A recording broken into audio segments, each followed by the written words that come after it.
Hello, everyone, and welcome to round number 2 here at the 2018 Throwdown the Mountain. I'm your host, Terry Miller, the Disc Golf Guy, and joining me here is Colt Breck for the front 9 of this round 2 action. Colt, we saw you in the first round. Where are you the second round, buddy? Well, fortunately for me, I got to get my practice round in on tape, and it went pretty well. So I'm probably on like the 5th or 6th card now. All right. Well, we're glad to have you. Appreciate you joining me for the commentary. We'd love to get some insights. You've played the course, you know the changes, and we're here with a lead card. And you got to watch Paul McBeth's opening round. It was pretty solid, except for the final hole of the opening round. Yeah, absolutely. And that final hole can get just about anybody. So I know it's gotten me both years now. So and Jamie Mosier with an early misfire off to that left-hand side. It looks like we're blessed with another gorgeous day for disc golf out here in Florida in March at the Grand Canyon course. Absolutely. The weather was impeccable. I couldn't have asked for anything better. So these players have no excuse. They're doing a good job. We've seen a few less than stellar drives here. Mosier was off to the left. We now just saw that one head off to the left. And maybe Charlie Goodpasture's got it dialed in just a bit deep. He's a little deep, and if for spectators out there who haven't played this course, they've actually moved this. I don't know if we talked about that in the first round, but they moved this tee pad up a little bit, so now you got the hill right in your face. It makes it a little bit shorter and easier to get to. It probably plays close to, 280, maybe 290 uphill? Yeah, for sure. You just want to throw a hard mid-range straight at it. Heimburg's approach for birdie is no good. Charlie's left with a birdie. You got to be really careful because if this catches edge, if you don't put it in, it could get up and roll away. Yeah, it sure can. Just about every hole has a possibility of a good roll away. And McBeth to card the lone birdie, it looks like, here on hole number 1. Kind of picking up where he left off. He had a park job during the first round. Yeah, it looks like everybody else is just cleaning up their par. This is one of the holes out there that you're kind of counting on for a birdie. There might be a little first hole jitters, maybe some things you're thinking about, whether you're fully warmed up or not. But hole 1, you really want to walk away with the birdie here. Yeah, and really the only thing keeping players from getting that birdie is like you said, there's nowhere to warm up. If all these players were warmed up and ready to go, it'd definitely be a must-get birdie. So McBeth extends his lead right away on the first hole. He moves to 12 under par. He takes what I believe is a Thunderbird straight up the middle.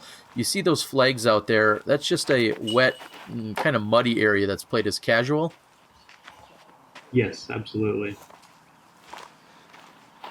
Looks like Jamie gets through. Talk about the premium of making it out of this gap. It's actually pretty tight. Most of these guys are making it look pretty easy, especially Paul. And it's funny because last year, the majority of the people I played with took the right gap with something overstable. I ended up doing that in my last round, and I ended up getting the birdie finally. Now, do you feel like that left side gap has opened throughout the years, or is it just a little more open this year? It's probably a little more open this year than it was last year for sure. This is only my second year playing, so I can't speak for the years before. Jamie Mosier to throw his approach shot. This is a challenging approach shot because you're fighting the hillside, but you're definitely worried about the angle that it comes down, but you're throwing it uphill as well, and you want it to come in nice and flat so it doesn't get a weird kick away like that. Yeah, and looks like Paul's playing the exact same upshot as he did with the first round. Yeah, that's the advantage. If you find yourself that far up the fairway, like you just saw McBeth's drive along with Matty O's drive there, if you get that far up the fairway, you might be able to take that relatively easy hyzers, sneaker route. Yeah, for sure. And Heimburg's attempt at birdie is short. I'm seeing a few more pitch up right through the little alleyway. You can find yourself getting into trouble on this hole, depending on if you come up short or if you don't have a clean look at the basket for your putt. But Matty O is in for birdie. Yeah, making it look easy. And this is a hole. These top level pros want to be at least giving birdie a chance, but they're not going to be too upset with par on this hole. Goodpasture's attempt is off the top of the basket. A little bit frustrated. He knows he let one get by him there. That was his putt for par. All making it look easy. He sure does. As you said, if you combined his distance for his birdie putt for the last 2 days, he's probably at about 10 total feet. Yeah. That's what he does. So birdies by McBeth and Orum, and the bogey by Charlie Goodpasture. Paul starting out pretty well again, 2 for 2. Yep. Here's another one of the new holes. What do you think about this change as they're teeing from this upper area to get started here on 3? I like it a lot. It's more of a blind hole than it was before, but it's really just a straight fairway, or if you got a bigger arm, you can throw a straight mid-range up, and you want to land just a little bit farther than Matty O landed there, just to give yourself a good look.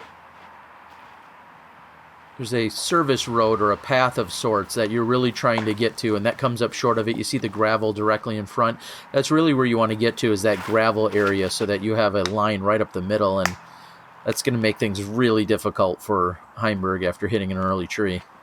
Yeah, and that's really the only thing you don't want to do on this hole is be throwing your second shot from up top.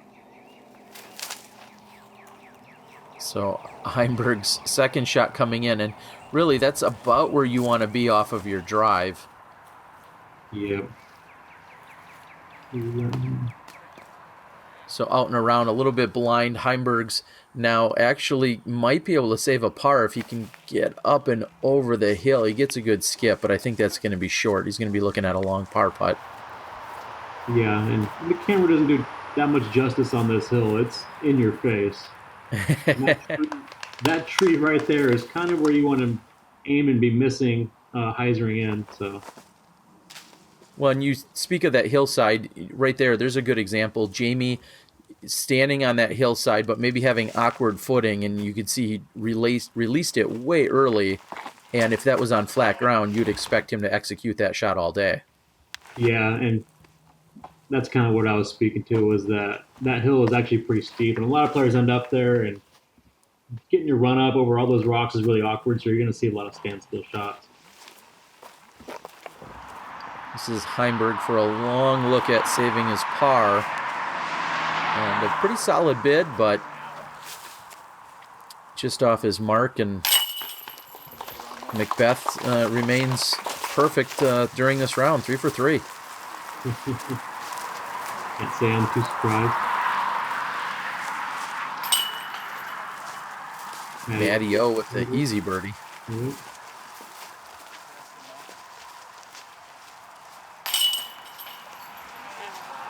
You hear the road on the right side. We actually will see and hear and have the road somewhat come into play along hole 3, a little bit along the next one on 4, definitely on 5, and then somewhat on hole number 10, as that kind of is the perimeter of the course here.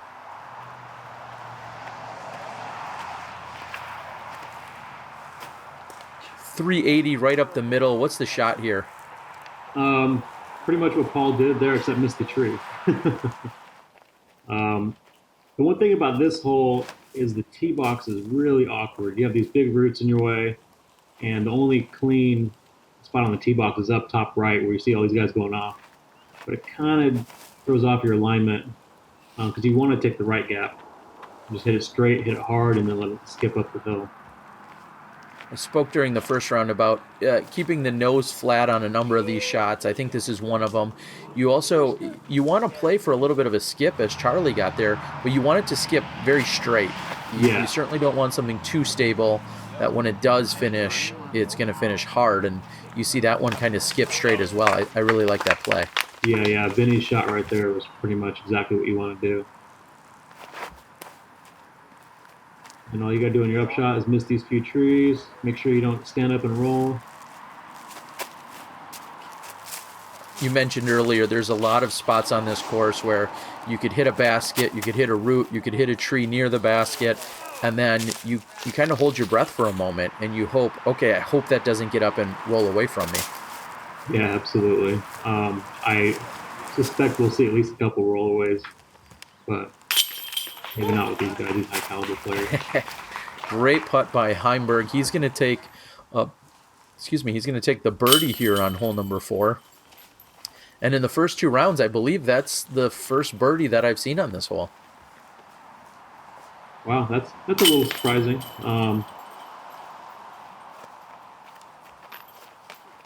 McBeth cleans up, and as will the rest of the group. So ultimately, you're going to see the 4 pars and the 1 lone birdie on hole number 4. We're going to go quite a bit shorter as we move over to hole 5. What's the play as they're looking at hole number 5? Hole 5 is definitely probably the most, second most hole you really want to make sure you get as far as birdies go. Both these holes back to back. You really just want to throw either an overstable mid-range or a putter and just let it fade up the hill. The only mistake you don't want to make is not getting it high enough and hitting that hillside. And great touch shot there by Matty O.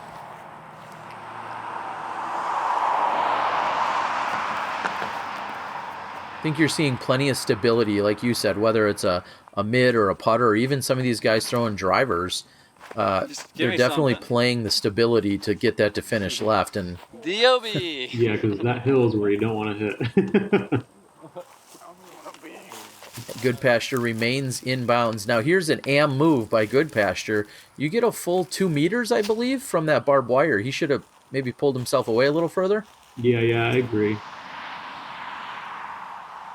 They getting a special waiver there from the PDGA to make sure that everyone can have plenty of distance from the barbed wire fence that's out there as McBeth misses low. Yeah, the last thing you want to do is get caught up in one of those barbs reaching back.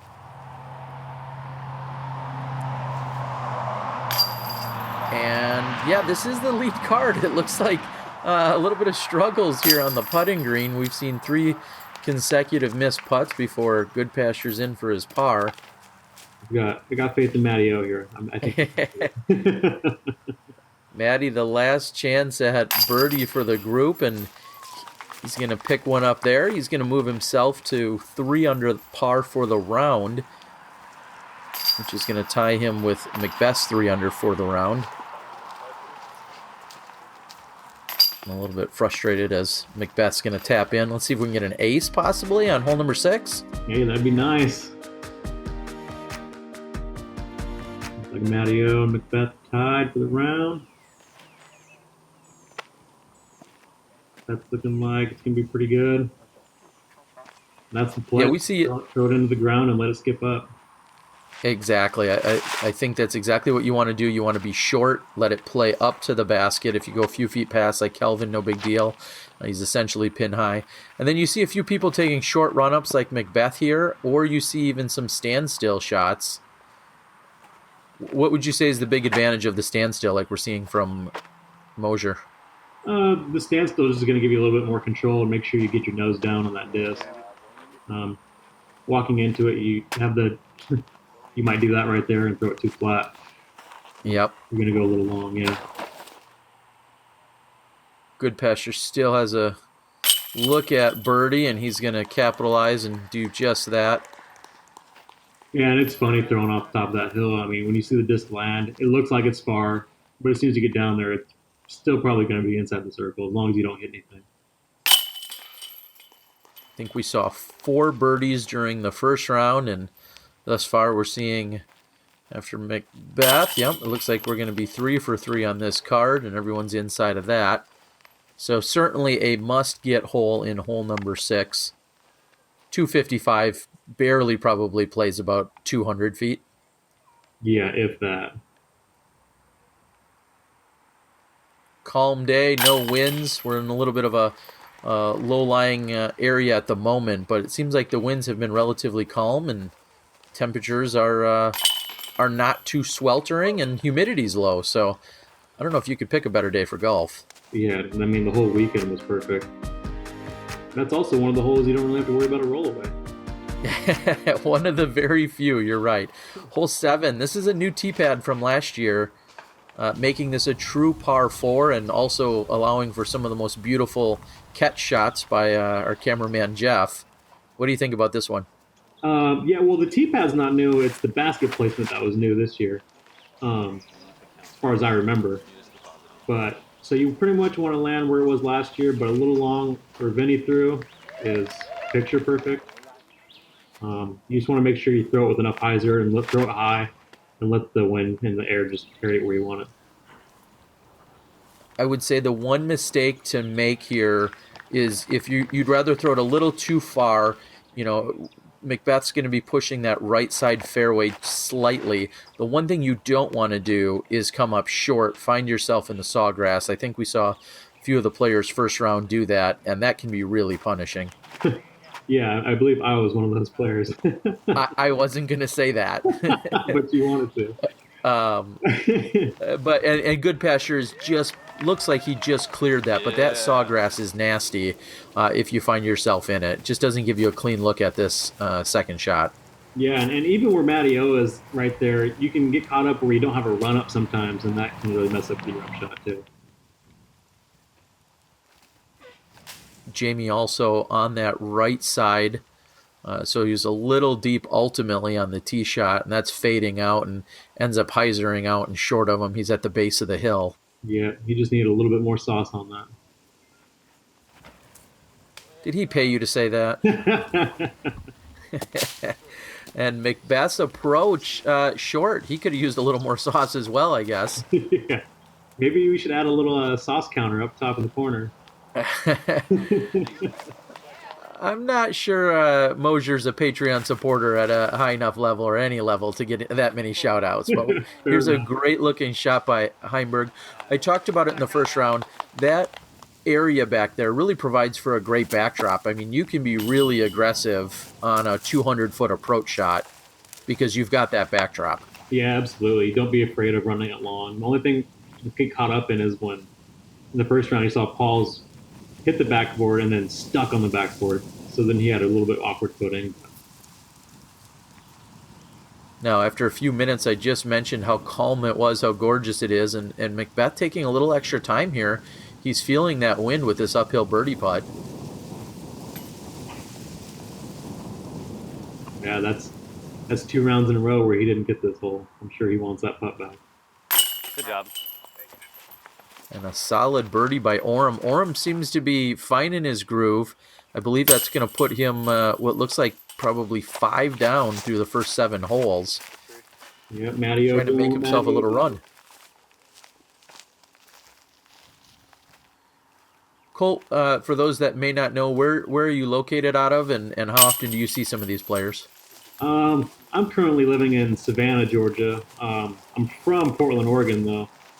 I just recently moved out here, and I see people like Vinny quite a bit just because he's a Florida player. I see Matty O every once in a while. He plays all the big A tiers in Florida. I see Goodpasture, some of the Georgia tournaments. I had the pleasure of making feature card last year, so I played with Paul last year too. But I've seen these guys game quite a bit now. And Matty O keeps it low, and I really like that shot.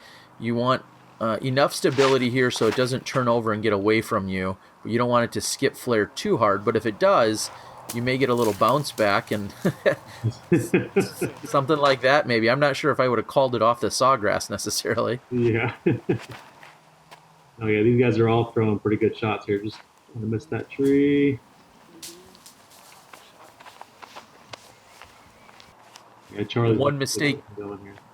I was going to say the one mistake here is you just don't want to go deep, and I think that one got away from Paul. It looks like it got up and turned on him a little bit, but deep is the one place not to be. We saw some really difficult putting during the first round. Yeah, absolutely. I mean, just being 10 feet directly behind that basket you could have nothing. And I found that out first round. Well, McBeth is down and to the right, so he's deep of the pin, but he's also quite a bit down. Oh, wow. Still gives it the run. And what a hit by Mosier. Good job. That was what I would say is a death putt, because if you don't draw metal there, that comebacker is no gimme. Yeah, absolutely. I've seen people down there, and that's not a good place to be. But good for him. He's playing confident. And another birdie for Matt Orum, which is going to push him to 6 under during this first 8 holes. And that's going to put him to 13 under, just a couple strokes behind McBeth. And currently tied for the lead after Heimburg puts in. Or I'm sorry, tied for second, just 2 behind McBeth is what I meant to say. Good putt, Paul. He is putting with his driver. I think they say your favorite putter is your driver, if that means you parked it. So just 1 hole left to play here in the front 9 of our second round. And hole 9, a little bit of a change up from what we've seen in years past. It was to kind of to alleviate a little congestion between 9 and 18.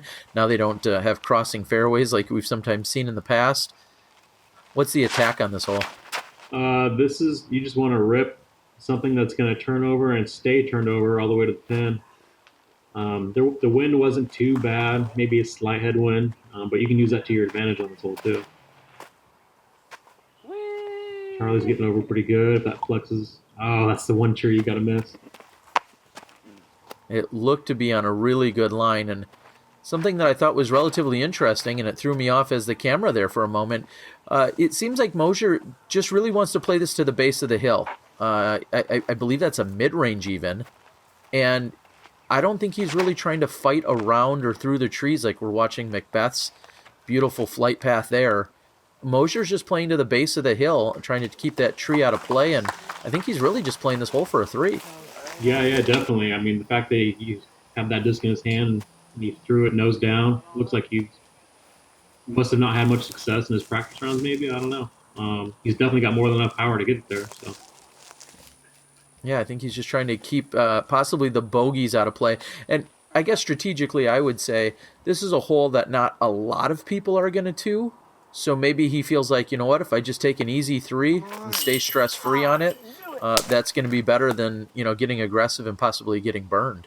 Yeah, absolutely. I mean, it's real easy to get bogeys out here, so trying to just keep your round clean is a big advantage.